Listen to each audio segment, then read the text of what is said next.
Hi friends, ఈ వీడియోలో మనం 2018లో విడుదలైన the night eats the world అనే ఒక సూపర్ అయిన జాంబీ మూవీ ఎక్స్ప్లెనేషన్ ని చూడబోతున్నాం. ఇంతవరకు మనం చూసిన జాంబీ మూవీస్ లా ఈ సినిమాలో వైరస్ ఎలా స్ప్రెడ్ అయింది, దాన్ని ఎవరు క్రియేట్ చేశారని అస్సలు చెప్పరు. ఒక రోజు రాత్రి హీరో బాగా నిద్రపోయి నెక్స్ట్ డే అతను కళ్ళు తెరిచి చూస్తే ప్రపంచం మొత్తం ఈ జాంబీ అపోక్లిప్స్ స్ప్రెడ్ అయి ఉంటుంది. అతని చుట్టూ ఉన్న జాంబీల మంద దగ్గర నుంచి పాపం మన హీరో ఎలా ఒంటరిగా తప్పించుకుంటాడనే దాన్ని చాలా డిఫరెంట్ గా చెప్పేదే the night eats the world అనే ఈ మూవీ స్టోరీ లైన్. సో ఇంకా ఆలస్యం చేయకుండా పూర్తి కథలోకి వెళ్ళిపోదాం.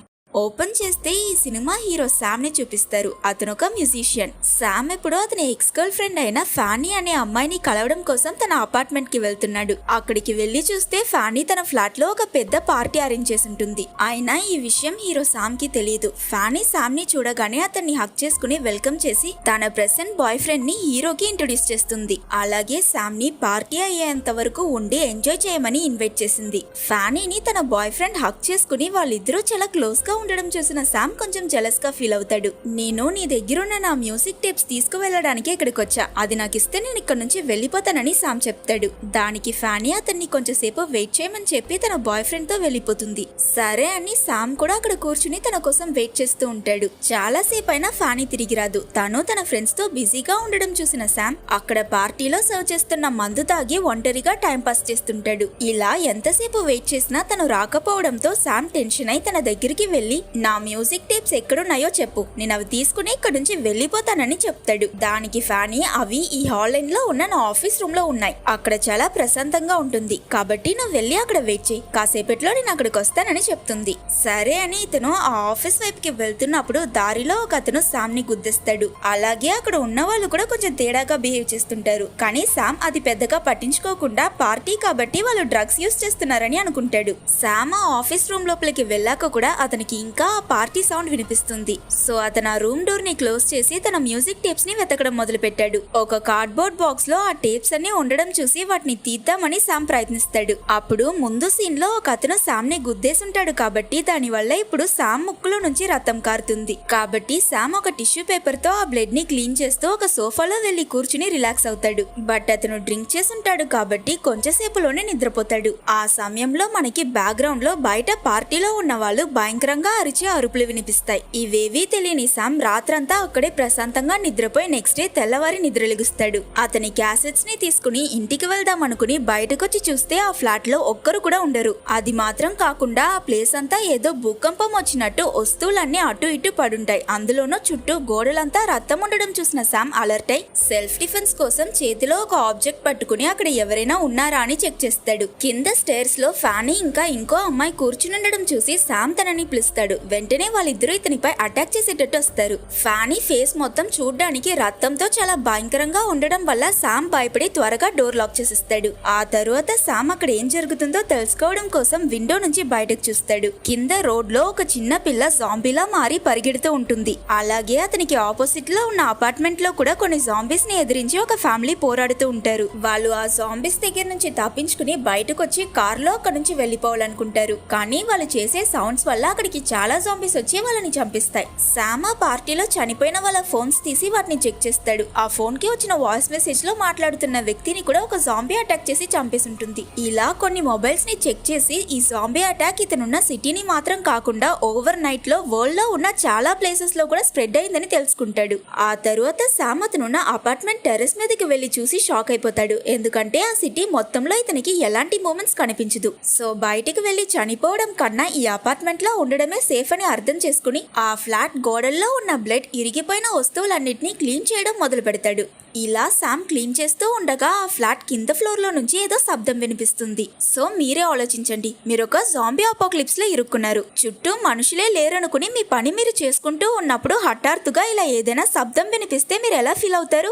భయంలో వణికిపోతారు కదా. ఇక్కడ హీరో కూడా ఆల్మోస్ట్ అలానే ఫీల్ అవుతున్నాడు. అప్పుడు సడన్ గా ఎవరో కింద నుంచి బుల్లెట్ ఫైర్ చేస్తారు. అది చూసిన శామ్ మెల్లగా ఆ హోల్ దగ్గరకు వచ్చి కిందకి తొంగి చూస్తే అక్కడ ఒక ముసలాయన సూసైడ్ చేసుకుని ఉంటాడు. బై ఛాన్స్ ఫ్యూచర్ లో అతను ఒక జాంబీతో తో ఫైట్ చేయాల్సి వస్తే ఆ టైంలో చేతిలో ఒక గన్ ఉంటే అతని సేఫ్టీకి మంచిదనిపించి దాన్ని తీసుకోవడం కోసం ఆ ముసలైన ఫ్లాట్ లో వేరే ఎవరూ లేరని కన్ఫర్మ్ చేసుకున్న తరువాత శామ్ కిందకు వెళ్ళాడు. యాక్చువల్లీ ఈ ముసలైన వైఫ్ ఒక జాంబీ కొరకడం వల్ల ఇన్ఫెక్ట్ అయిపోయి ఉంటుంది కనుక ఆయన తనని చంపి తరువాత అతను కూడా సూసైడ్ చేసుకున్నాడు. శామ్ ఆ ముసలైన చేతిలో ఉన్న గన్ తీసుకున్నాక ఆ రూమ్ మొత్తం వెతికి దానికి కావలసిన క్యాట్రిజ్ ని కూడా తీసుకుంటాడు. నెక్స్ట్ చేతిలో ఆ గన్ పట్టుకుని ఆ రూమ్ నుంచి బయటకు వచ్చి వాళ్ళ అపార్ట్మెంట్ మొత్తం చెక్ చేస్తాడు. స్టెప్స్ దిగుతున్నప్పుడు ఆ బిల్డింగ్ లో ఓపెన్ అయి ఉన్న రూమ్ స్టోర్ అన్ని లాక్ చేసుకుంటూ కిందకొచ్చి చూస్తే అక్కడ ఆ బిల్డింగ్ మెయిన్ డోర్ ఓపెన్ అయి ఉంటుంది. అందులోనూ ఆ డోర్ ముందు ఆపోజిట్ డైరెక్షన్ ని చూస్తూ ఒక జాంబీ కూడా ఉంటుంది.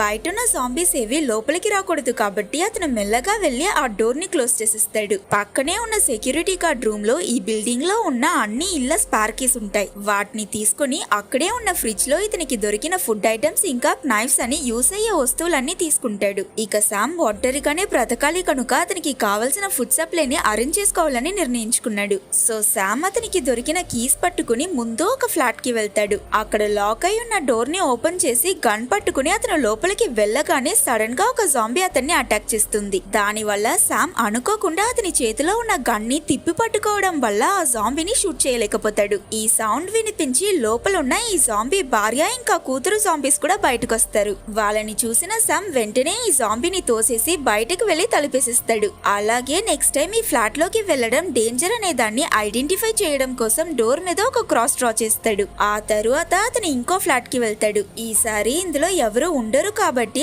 అక్కడ అతనికి దొరికిన ఫుడ్ వెపన్స్ అన్ని తీసుకుంటాడు. శామ్ కి ఒక రూమ్ లో కొన్ని మ్యూజిక్ ఇన్స్ట్రుమెంట్స్ కనిపిస్తాయి. ఇతను ఒక మ్యూజిషియన్ కదా, అందుకని వాటిని కూడా అతనితో పాటు తీసుకువెళ్లాలనుకున్నాడు. ఆ ఇన్స్ట్రుమెంట్స్ ఫుడ్ అన్నిటిని అరేంజ్ చేశాక శామ్ ఆ వస్తువులన్నిటిని అతనితో పాటు లిఫ్ట్ లో అతను స్టే చేస్తున్న ఫ్లాట్ కి తీసుకువెళ్లాలనుకున్నాడు. కానీ అన్ఎక్స్పెక్టెడ్లీ ఆ లిఫ్ట్ లో ఒక జాంబీగా మారిపోయిన ముసలైన్ ఉంటాడు. శామ్ కి అతన్ని చంపడానికి మనసు రాక అతన్ని ఆ లిఫ్ట్ లోనే లాక్ చేసిస్తాడు. ఆ తరువాత ఆ రోజంతా పాటలు ఆలకిస్తూ గేమ్స్ ఆడుతూ గడుపుతాడు. ఆ నెక్స్ట్ డే తెల్లవారి శామ్ నిద్రలేచి చూస్తే బయట స్ట్రీట్ లో ముందు రోజు కన్నా చాలా ఎక్కువ జాంబీస్ ఉండడం చూసి ఇక ఎట్టి పరిస్థితుల్లోనూ బయటికి వెళ్లడం సాధ్యం కాదని అర్థం చేసుకుంటాడు. సో నెక్స్ట్ కొన్ని రోజులు అతను ఒక్కొక్క ఫ్లాట్ కి వెళ్లి చెక్ చేసి అక్కడ దొరికిన ఫుడ్ మొత్తాన్ని కలెక్ట్ చేసుకున్నాడు. ఇంకా శామ్ ఆ ఫుడ్ ని రోజుకి ఎంత తినాలని ఒక చార్ట్ క్రియేట్ చేసి ఎక్కువ రోజులకు వచ్చేటట్టు అలోకేట్ చేసుకుంటాడు. ఆ తరువాత ఏం చేయాలో తెలియక ఆ రూమ్ లో అటు ఇటు తిరుగుతూ ఆఖరికి అతనికి దొరికిన ఆ డ్రమ్స్ తీసుకుని వాటిని ప్లే చేయడం స్టార్ట్ చేశాడు. ఎవరూ లేరని శామ్ అతనికి నచ్చినట్టు ప్లే చేస్తున్నప్పుడు సడన్ గా బయట నుంచి ఏదో శబ్దం వినిపిస్తుంది. అదేంటో తెలుసుకోవడానికి శామ్ విండో దగ్గరికి వెళ్లి చూస్తే ఇంతసేపు అతను వాయించిన ఆ డ్రమ్ సౌండ్ విని చాలా జాంబీస్ అక్కడికి వచ్చేసింటాయి. సో వెంటనే ఇతను ఆ రూమ్ లో సౌండ్ చేసే వస్తువులన్నిటిని ఆఫ్ చేసిస్తాడు. ఆ తరువాత ఏం చేయకుండా ఊరికే అక్కడే ఉండడం అతనికి బోర్ కొడుతుంది కాబట్టి టైం పాస్ కోసం అతనికి దొరికిన టాయ్ గన్ తో బయట ఉన్న జాంబీస్ ని ఎయిమ్ చేస్తాడు. ఆ గన్ వెపన్ కాదు, అందులో నుంచి పెయింట్ మాత్రమే బయటకు వస్తుంది. శామ్ దానితో ఆ జాంబీస్ ని షూట్ చేసి ఆడుకుంటాడు. ఒక రోజు శామ్ అతని రూమ్ లో నుంచి ఏదో బ్యాడ్ స్మెల్ రావడాన్ని గమనిస్తాడు. కింద ఫ్లోర్ లో ఒక ముసలైన అతని భార్యని చంపి సూసైడ్ చేసుకుని ఉంటాడు కదా, వాళ్ళ బాడీస్ డీకంపోజ్ అవ్వడం వల్లే ఈ బ్యాడ్ స్మెల్ వస్తుందని అర్థం చేసుకున్న శామ్ వాళ్ళ డెడ్ బాడీస్ ని బయటకు విసిరేయడం కోసం తీసుకువెళ్తాడు. ఆయన ఆఖరి నిమిషంలో వాళ్ళ శవాలని ఇలా క్రూరంగా రోడ్ మీదకి విసిరేయడానికి మనసు రాక ఆ ఇద్దరి బాడీస్ ని వాళ్ళ బెడ్రూమ్ లో పడుకోబెట్టి మధ్యలో వాళ్ళు కలిసి తీసుకున్న ఫ్యామిలీ ఫోటోని పెడతాడు. తరువాత శామ్ అతనికి తెలిసిన కొన్ని రిచువల్స్ చేసి వాళ్ళిద్దరికి మర్యాద చేశాక బయటకు వచ్చి ఆ రూమ్ డోర్ ని క్లోజ్ చేసిస్తాడు. అలాగే ఆ రూమ్ లో నుంచి బ్యాడ్ స్మెల్ బయటికి రాకుండా ఉండడం కోసం ఆ డోర్ కి ఉన్న హోల్స్ అన్నిటిని టేప్ అంటించి కంప్లీట్ గా కవర్ చేస్తాడు. ఆ తరువాత హీరో స్నానం చేస్తున్నప్పుడు మధ్యలోనే నీలాగిపోయి కరెంట్ కూడా కట్ అయిపోతుంది. ఈ ప్రాబ్లం ఇక్కడ మాత్రం కాదు, మెయింటెనెన్స్ లేకపోవడం వల్ల సిటీ ఫుల్ గా పవర్ సప్లై ఆగిపోయింది. దాంతో శామ్ నీళ్లు సేవ్ చేయడం కోసం అతని దగ్గరున్న వెసల్స్, బాక్సెస్, గ్లాసెస్ అని అన్నిటినీ తీసుకువెళ్లి టెర్రస్ మీద వర్షం నీళ్ళని పట్టుకుంటాడు. శామ్ ఆ అపార్ట్మెంట్ రికార్డ్స్ ని చెక్ చేసి లిఫ్ట్ లో ఉన్న ఈ జాంబీ పేరు ఆల్ఫ్రెడ్ అని తెలుసుకున్నాడు. ఫస్ట్ టైం వీళ్ళిద్దరూ అఫీషియల్లీ మీట్ అవుతున్నారు కనుక శామ్ ఆ జాంబీతో హ్యాండ్ షేక్ చేస్తాడు. చాలా రోజుల నుంచి హీరో ఎవరితోనో మాట్లాడలేదు కాబట్టి ఆ లోన్లీనెస్ లో ఈ జాంబీ ఆల్ఫ్రెడ్ తో ఫ్రెండ్ లా మాట్లాడడం మొదలు పెడతాడు. ఇలా శామ్ విరక్తితో రోజులని గడుపుతూ ఒకసారి టాయ్ గన్ తో ఆడుకుంటున్నప్పుడు రోడ్ లో ఒక పిల్లిని చూస్తాడు. ఈ ఒంటరి జీవితంలో ఒక పెట్ పెంచుకుంటే బాగుంటుందనిపించి ఇతను ఎలా అయినా ఆ పిల్లిని తీసుకురావాలని అనుకుంటాడు. అందుకని శామ్ మెల్లగా వెళ్లి ఆ మెయిన్ డోర్ ని ఓపెన్ చేసి బయటన్న పిల్లిని ఫుడ్ తో అట్రాక్ట్ చేయాలని అనుకున్నాడు. కానీ అది శామ్ దగ్గరికి వచ్చినట్టే వచ్చి మళ్ళీ తిరిగి వెళ్లిపోతుంది. అక్కడ దగ్గరలో జాంబీస్ ఏవి ఉండవు ఉండవు కాబట్టి ఇతను డోర్ క్లోజ్ అవ్వకూడదని అతని చేతిలో ఉన్న గన్ని అడ్డంగా పెట్టి సైలెంట్ గా ఆ పిల్లిని వెతుక్కుంటూ వెళ్తాడు. అయినా అదృష్టం శామ్ వైపు లేదు కాబట్టి అతను ఒక జాంబీకి దొరికిపోతాడు. అది ఇతన్ని అటాక్ చేయడానికి వచ్చినప్పుడు శామ్ వెంటనే పక్కన ఒక కారులోకి వెళ్లి డోర్ లాక్ చేసుకుంటాడు. అయినా ఆ జాంబీ ఇతని కాళ్ళని పట్టేసుకుంటుంది. శామ్ ఎలాగో తన్ని తన్నుకుంటూ బ్యాక్ సీట్ కి వచ్చి అక్కడున్న డోర్ ఓపెన్ చేసుకుని పరిగెడుతూ అపార్ట్మెంట్ లోకి వచ్చేసి తొందరగా విండోస్ అన్నిటిని లాక్ చేసి తిరిగి చూస్తే శామ్ వచ్చిన దారి మొత్తం రక్తంగా ఉంటుంది. శామ్ కాలుకి గాయం తగిలి అందులో నుంచే ఈ రక్తం వస్తుంది. హీరో శామ్ కి ఇప్పుడు అతని ఈ జాంబీ వైరస్ వల్ల ఇన్ఫెక్ట్ అయిపోయాడా లేదా అని తెలియదు. కాబట్టి మిర్రర్ ముందు నిలుచుని అతని ఫేస్ లో ఏదైనా చేంజెస్ కనిపిస్తుందా అని అబ్జర్వ్ చేస్తాడు. ఒకవేళ ఇన్ఫెక్ట్ అయి ఉంటే అప్పుడు జాంబీగా మారడానికి బదులు ఒకేసారి చనిపోవచ్చని గన్ని అతని గొంతుకుపై పెట్టుకుని తనలో ఒక చిన్న చేంజ్ కనిపించినా సూసైడ్ చేసుకోవడానికి సిద్ధమవుతాడు. అలా రాత్రయ్యాక కూడా ఇతని శరీరంలో ఎలాంటి మార్పులు ఉండవు కనుక శామ్ అతను ఇన్ఫెక్ట్ అవ్వలేదని సంతోషపడతాడు. మరుసటి రోజు తెల్లవారి ఇతను పెంచుకుంటున్న చెట్లకి నీళ్లు పోస్తున్నప్పుడు వేరే ఎవరో ఆ రూమ్ లో ఉన్నట్టు శామ్ కి అనిపిస్తుంది. ఒకవేళ బయట నుంచి ఈ శబ్దం వినిపిస్తుందేమో అని అనుకుని అతను ఒక బైనాకులర్ లో చూస్తూ ఉన్నప్పుడు శామ్ కి ఒక బిల్డింగ్ లో ఒక్క సెకండ్ ఎవరిదో ఒక చెయ్యి వచ్చి వెళ్ళినట్టు కనిపిస్తుంది. అక్కడ తనలానే వేరే ఎవరైనా ఉండొచ్చని శామ్ ఒక చిన్న హోప్ తో ఎంతసేపు చూసినా అతనికి ఆ బిల్డింగ్ లో వేరే ఎలాంటి మూమెంట్స్ కనిపించదు.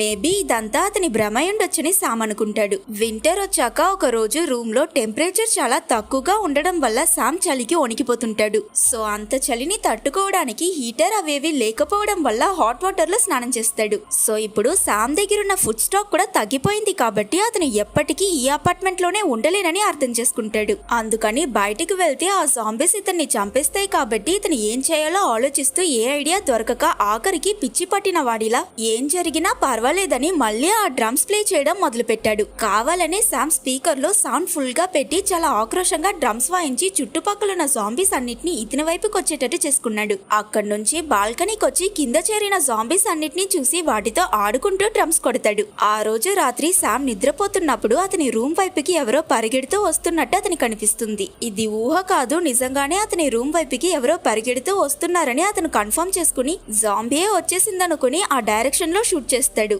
ఆ బుల్లెట్ తగిలాక ఎవరిదో అరుపు వినిపించి అతను దగ్గరికి వెళ్లి చూసాకే నిజానికి అతను ఒక ఇన్ఫెక్ట్ అవ్వని నార్మల్ అమ్మాయిని షూట్ చేసేసానని శామ్ కి అర్థమవుతుంది. ఆ అమ్మాయి ఊపిరాడక ప్రాణాలకి కొట్టుకుంటూ ఉంటుంది. యాక్చువల్లీ శామ్ ఈ పిట్టలని వేటాడే గన్తో తనని షూట్ చేసుంటాడు కాబట్టి ఆ అమ్మాయి ఒంట్లో ఇప్పుడు చాలా బుల్లెట్స్ ఉంటాయి. అవన్నిటిని బయటకు తీసి శామ్ అతనికి తెలిసిన ఫస్ట్ ఎయిడ్ చేయడానికి ప్రయత్నిస్తాడు. దాని మధ్యలోనే ఆ అమ్మాయి స్పృహ కోల్పోతుంది. ఇతను ఆ అమ్మాయిని లేపడానికి ఎంత ప్రయత్నించినా తను కళ్ళు తెరవదు. శామ్ తనకి ట్రీట్మెంట్ ని కంప్లీట్ చేసి బయటకు వచ్చి అతను చేసిన తప్పుని తెలుసుకుని ఫీల్ అయి బాగా ఏడుస్తాడు. కట్ చేస్తే నెక్స్ట్ డే ఆ అమ్మాయికి మెలకువ వచ్చి తన రూమ్ నుంచి బయటకు వచ్చినట్టు చూపిస్తారు. తనకేం కాలేదు, తను నార్మల్ గా ఉండడం చూసాక శామ్ సంతోషపడి బ్రేక్ఫాస్ట్ కోసం ఒక సూప్ చేసి తనకిస్తాడు. ఆ అమ్మాయి పేరు సారా. వీళ్ళిద్దరూ ఒకరిని ఒకరు ఇంట్రడ్యూస్ చేసుకున్నాక శామ్ సారా దగ్గర ఇన్ని రోజులుగా నువ్వు ఎక్కడుండేదానివి, బయట నీ కోసం ఎవరైనా వెయిట్ చేస్తున్నారా అని అడుగుతాడు. దానికి తను లేదు, నేను నీలా సర్వైవర్స్ ఎవరైనా ఉంటారేమో అని వెతుక్కుంటూ రూఫ్ ద్వారా ఒక అపార్ట్మెంట్ నుంచి ఇంకో అపార్ట్మెంట్ కి ట్రావెల్ చేస్తున్నాను. లక్కీలీ అలానే నేను కనిపెట్టానని చెప్తుంది. ఇలా వీళ్ళు మాట్లాడుతూ ఉండగా సారా లిఫ్ట్ లో ఉన్న ఆ ఆల్ఫ్రెడ్ జాంబీని చూసి భయపడుతుంది. అప్పుడు శామ్ ఆల్ఫ్రెడ్ ని తనకి ఇంట్రడ్యూస్ చేసి ఆల్ఫ్రెడ్ అతనికి ఒక ఫ్రెండ్ లాంటి వాడని చెప్తాడు. ఇలా కొన్ని రోజులు గడుస్తాయి. శామ్ డ్రమ్స్ ప్లే చేసి మ్యూజిక్ వాయిస్తే అప్పుడు సారా తనకి పాట పాడ్డమని వీళ్ళిద్దరూ కలిసి హ్యాపీగా టైం స్పెండ్ చేస్తారు. ఒక రోజు శామ్ ఇతని దగ్గరున్న ఫుడ్ ని రెండుగా డివైడ్ చేసి అది ఎన్ని రోజులకు వస్తుందని మళ్ళీ క్యాల్కులేట్ చేస్తాడు. ప్రస్తుతం వీళ్ళ దగ్గరున్న ఆహారం వీళ్ళకి కొన్ని రోజులకి మాత్రమే సరిపోతుంది కాబట్టి శామ్ వేరే దారి లేక స్టార్టింగ్ లో అతను ఫస్ట్ ఫ్లోర్ లో ఉన్న ఒక ఇంట్లో జాంబీస్ ఉన్నాయని ఎక్స్ మార్క్ వేశాడు కదా, ఆ రూమ్ డోర్ కి ఒక చిన్న హోల్ వేసి అందులో గన్ పెట్టి లోపలున్న జాంబీ ఫ్యామిలీని చంపిస్తాడు. ఆ తరువాత లోపలికి వెళ్లి ఆ ఇంట్లో అతనికి దొరికిన ఫుడ్ ఐటమ్స్ మొత్తం తీసుకుంటాడు. వాళ్ళ ఫుడ్ స్టాక్ పెరిగిందన్న సంతోషంలో ఈ విషయం గురించి సారాకి చెప్పడం కోసం తనని వెతుక్కుంటూ అక్కడ ఏదో ఆలోచిస్తూ నిలుచునున్న సారా ఇతన్ని చూసిన వెంటనే ఈ బిల్డింగ్ ని జంప్ చేసి పక్క బిల్డింగ్ కి వెళ్లిపోదామని అంటుంది. దానికి శామ్, మనం అంత దూరం జంప్ చేయలేం సారా, ఏదైనా చిన్న తప్పు జరిగినా మనం చనిపోయే ప్రమాదం ఉందని చెప్తాడు. అలా అయితే అయితే ఇంకెన్ని రోజులకి ఇక్కడే ఉండాలనుకుంటున్నావు శామ్? ఈసారి నీకు ఈ బిల్డింగ్ లో ఫుడ్ దొరికింది, కానీ ప్రతిసారి దొరకదు కదా, అప్పుడేం చేస్తావు? ఆకలితో చనిపోతావా అని సారా అతనితో గొడవపడి వెళ్ళిపోతుంది. ఆ తరువాత శామ్ తను చెప్పిన దాని గురించి కొంచెంసేపు ఆలోచించి సారా రూమ్ దగ్గరికి వెళ్లి, నువ్వు చెప్పింది నిజమే, మనం ఎప్పటికీ ఇక్కడే ఉండలేం, నేనే అది అర్థం చేసుకోలేకపోయాను సారా, ఐఎమ్ సారీ, మనమిద్దరం కలిసి ఇక్కడ నుంచి వెళ్లిపోదామని పిలుస్తాడు. కానీ అప్పుడే ఆ డోర్ బయట నుంచి లాక్ అయిందన్న విషయాన్ని శామ్ గమనించాడు. సరే అని ఇతను డోర్ ఓపెన్ చేసుకుని లోపలికి వెళ్లి చూస్తే అక్కడ బెడ్ మీద సారా డెడ్ బాడీ ఉంటుంది. అది చూసి అసలు అక్కడ ఏం జరుగుతుందో అర్థం కాక హీరో శామ్ చాలా భయపడతాడు. ఇక్కడే ఈ మూవీలో ఎవరూ ఎదురు చూడని ఒక ట్విస్ట్ పెడతారు. నిజానికి ఇతను ఆ రోజు ఆ అమ్మాయిని షూట్ చేసినప్పుడే తను ఎక్కువ బ్లడ్ లాస్ వల్ల చనిపోయింది. ఇంతవరకు శామ్ సారాతో గడిపిన మొమెంట్స్ అన్ని అతని ఇమాజినేషన్. ఒంటరితనం ఎక్కువ అవడం వల్ల సబ్ కాన్షియస్లీ హీరో అతనితో ఒకరు ఉన్నట్టు ఊహించుకున్నాడు. ఆ విషయం తెలుసుకున్నాక ఆ అమ్మాయిని అతని చేతులతో చంపేశానని శామ్ బాగా ఏడుస్తాడు. అతని ఎమోషన్స్ అన్ని నార్మల్ అయ్యాక సారా శవాన్ని ఒక వైట్ క్లాత్ తో కవర్ చేసి చుట్టూ క్యాండిల్స్ వెలిగించి తనకి ఫ్యూనరల్ చేస్తాడు. ఆ అమ్మాయి బ్యాగ్ లో ఏముందో చూడడం కోసం దాన్ని చెక్ చేసినప్పుడు అందులో ఒక బిల్డింగ్ నుంచి ఇంకో బిల్డింగ్ కి జంప్ చేయడానికి కావలసిన రోప్స్ ఇంకా హుక్స్ ఇంకా ఒక కెమెరా ఉంటుంది. శామ్ ఆ కెమెరా ఆన్ చేశాక అందులో ఉన్న ఆ అమ్మాయి ఫ్యామిలీ ఫోటోస్ ఇంకా వీడియోస్ ని చూస్తాడు. ఆ తరువాత అందులో కొన్ని జాంబీ ఫోటోస్ ఇంకా వాటి మధ్యలో హీరో ఈ బిల్డింగ్ టెర్రస్ పై నిల్చున్న ఫోటో కూడా ఒకటి ఉంటుంది. అప్పుడే శామ్ కి అతను ఇక్కడ ఉన్నాడన్న విషయం తెలుసుకుని ఆ అమ్మాయి ఇతన్ని వెతుక్కుంటే ఇక్కడికి వచ్చిందని అర్థమవుతుంది. కానీ ఇతను తనని చంపేశానని బాధపడి బాగా ఎమోషనల్ అయి ఏడుస్తాడు. ఎంతైనా ఈ ఇన్సిడెంట్ వల్ల హీరో శామ్ కి అతను శాశ్వతంగా ఈ అపార్ట్మెంట్ లోనే ఉండలేనన్న విషయం అర్థమైంది. సో అక్కడ నుంచి వెళ్లడానికి ముందు అతని మ్యూజిక్ క్యాసెట్స్ అన్నిటిని పెట్రోల్ పోసి కాల్చేస్తాడు. తరువాత టెర్రస్ పైకి వెళ్లి రోప్ ఇంకా హుక్స్ ని రెడీ చేస్తూ ఉన్నప్పుడు మధ్యలో అతనికి ఆల్ఫ్రెడ్ గుర్తుకొస్తాడు. కాబట్టి శామ్ వెంటనే ఆ లిఫ్ట్ దగ్గరికి వెళ్లి అందులో లాక్ అయిన ఆల్ఫ్రెడ్ ని రిలీజ్ చేసి ఆ జాంబీని ఒక ఫ్లోర్ లో ఉన్న ఇంటికి తీసుకువెళ్లి, ఇకపై నువ్వు ఈ ఇంట్లో చాలా ఫ్రీగా బ్రతకొచ్చు ఆల్ఫ్రెడ్ అని చెప్తాడు. ఆ జాంబీ ఇంట్లోకి వెళ్లిపోయాక శామ్ డోర్ క్లోజ్ చేసి దాన్ని లాక్ చేస్తాడు. అతను వచ్చిన పని పూర్తి చేసుకుని శామ్ తిరిగి టెర్రస్ కి వెళ్లాలనుకున్నప్పుడు సడన్ గా ఆ అపార్ట్మెంట్ ఫైర్ అలారం మోగుతుంది. యాక్చువల్లీ అది శామ్ కాల్చిన క్యాసెట్స్ నుంచి వచ్చిన స్మోక్ వల్ల స్టార్ట్ అయ్యింది. ఇందులో ప్రాబ్లం ఏంటంటే ఆ సౌండ్ విని చుట్టుపక్కలున్న జాంబీస్ అన్ని అపార్ట్మెంట్ డోర్ బదులు కొట్టుకుని లోపలికి వచ్చేస్తాయి. ఆ జాంబీస్ అన్ని శామ్ ని అటాక్ చేయడానికి ప్రయత్నించడంతో అతను వాటి దగ్గర నుంచి తప్పించుకోవడానికి ఇంతకు ముందు ఆల్ఫ్రెడ్ ని లాక్ చేసిన ఆ లిఫ్ట్ లోకి వెళ్లి డోర్ లాక్ చేసుకుంటాడు. ఆ లిఫ్ట్ బయటికి చేరిన జాంబీస్ అన్ని ఆ మెటల్ డోర్ లో నుంచి చెయ్యొదిలి శామ్ ని పట్టుకోవాలనుకుంటాయి. లక్కీలీ ఇతను జస్ట్ మిస్ లో ఎస్కేప్ అయిపోతాడు. ఇప్పుడు లిఫ్ట్ పనిచేయట్లేదు కాబట్టి శామ్ అక్కడున్న ఐరన్ రాడ్స్ ని పట్టుకుని ఎలాగో కష్టపడి పైకెక్కుకుంటూ మీద ఫ్లోర్ కి వస్తాడు. అక్కడున్న ఒక జాంబీ శామ్ ని చూడగానే అతన్ని కొరకడానికి వస్తుంది. హీరో దాని దగ్గర నుంచి పరిగెడుతూ ఒక క్లాత్ తో ఆ జాంబీ ఫేస్ ని కవర్ చేసి దాన్ని కిందకు తోసేస్తాడు. అది లెగిచి మళ్ళీ ఇతని వెనకాల రాకుండా ఉండడానికి ఒక సోఫాని దానిపై తోసి పారిపోతాడు. ఇప్పుడు ఈ ఫ్లోర్ లో నుంచి శామ్ టెర్రస్ కి వెళ్లాలంటే స్టెప్స్ ని యూజ్ చేయడం తప్ప వేరే దారి లేదు. కానీ స్టెప్స్ లో చాలా జాంబీస్ ఉంటాయి. బట్ అక్కడ ఆ క్యాసెట్స్ కాల్చిన పొగ ఎక్కువగా ఉండడం వల్ల ఆ జాంబీస్ కి సరిగా కళ్ళు కనిపించదు. హీరో దాన్ని అడ్వాంటేజ్ గా తీసుకుని చిన్న సౌండ్ కూడా చేయకుండా మెల్లమెల్లగా నడుస్తూ ఆ జాంబీస్ కి దొరకకుండా టెర్రస్ కి వచ్చేస్తాడు. నెక్స్ట్ ఒక్క సెకండ్ కూడా వెయిట్ చేయకుండా శామ్ ఆ రోప్ ని అక్కడున్న గజాలకి కట్టి ఆ హూక్ ని ఆపోజిట్ లో ఉన్న బిల్డింగ్ మీదకి విసురుతాడు. కానీ అది క్లిక్ అవ్వదు. ఇలా అతను ట్రై చేస్తూ ఉన్నప్పుడు అక్కడికి ఇంకో జాంబీ వచ్చేస్తుంది. ఇతను ఎలాగో ఒక 2-3 అటెంప్ట్స్ తర్వాత ఆ హూక్ ని కరెక్ట్ గా వేసి ఆ జాంబీ అతన్ని కొరికేస్తుందన్న భయంలో ఐడియా లేక దూకేస్తాడు.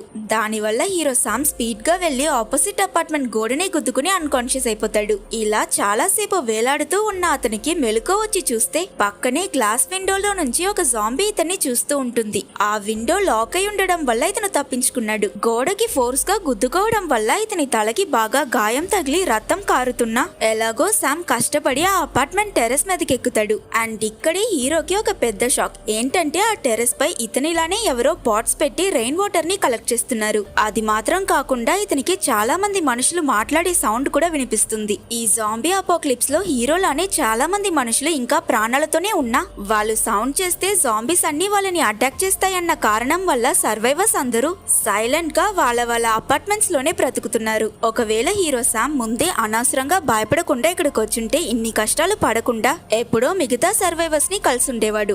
సో ఓవరాల్ గా ఇది ఒక జాంబీ సర్వైవల్ మూవీయే అయినా ఎండింగ్ లో మాత్రం భయపడుతూ ఉండడానికి బదులు ధైర్యం తెచ్చుకుని వన్స్ మన కంఫర్ట్ జోన్ నుంచి బయటకు వస్తే లైఫ్ లో మనం ఎక్స్పెక్ట్ చేయని ఎన్నో విషయాలని సాధించగలం అన్న మంచి మెసేజ్ తో ఈ మూవీని ఎండ్ చేస్తారు.